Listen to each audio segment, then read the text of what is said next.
Israel was founded? How about where Israel is? Who are Israel's bordering countries? What is Hamas? Have you ever heard of Hamas? Most, if not all of you, knew the answers to each one of these questions.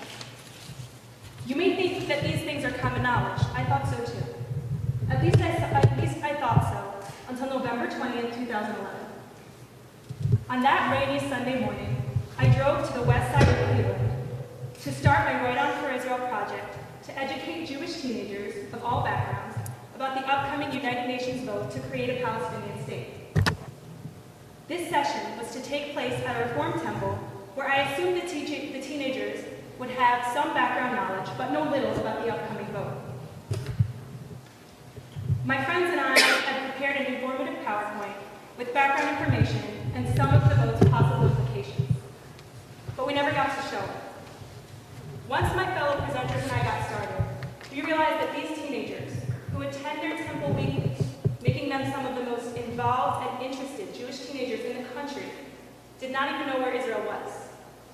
We found ourselves in a completely different situation than the one we had prepared for. We had to change plans, fast. What do we do? Where do we start? Some of these kids had heard of Hamas, but none of them knew what it was. The task in front of us was daunting. We had 1 hour to explain the modern state of Israel. So we shifted gears.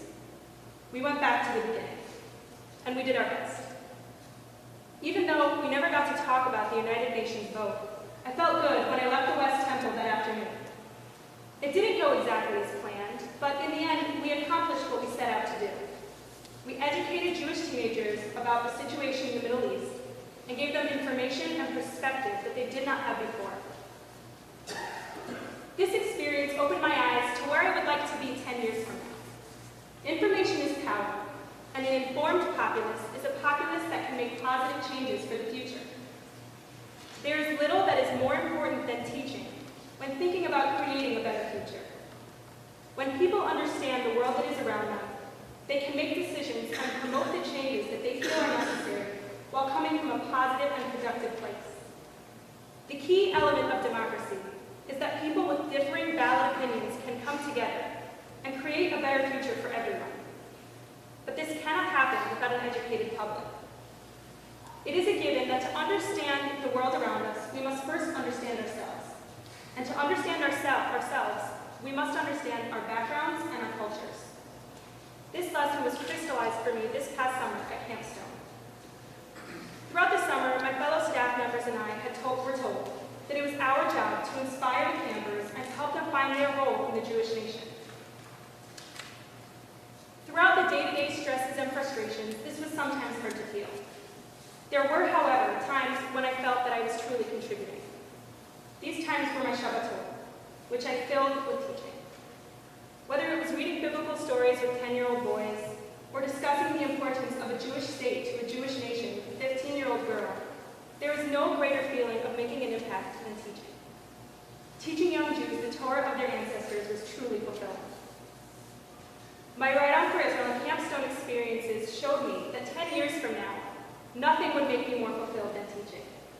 Whether it be current events, history, literature, science, or Torah, I strongly believe that education is one of the key elements of a successful society.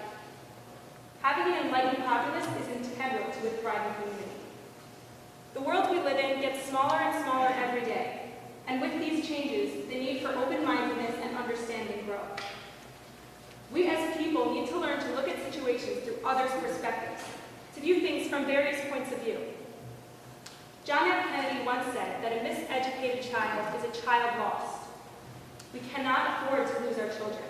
We must educate, enlighten, and inform them. Only then can we guarantee a promising future.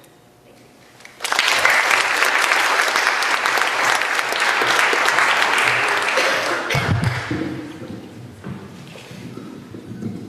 Let's hear it one more time for all the finalists for presenting.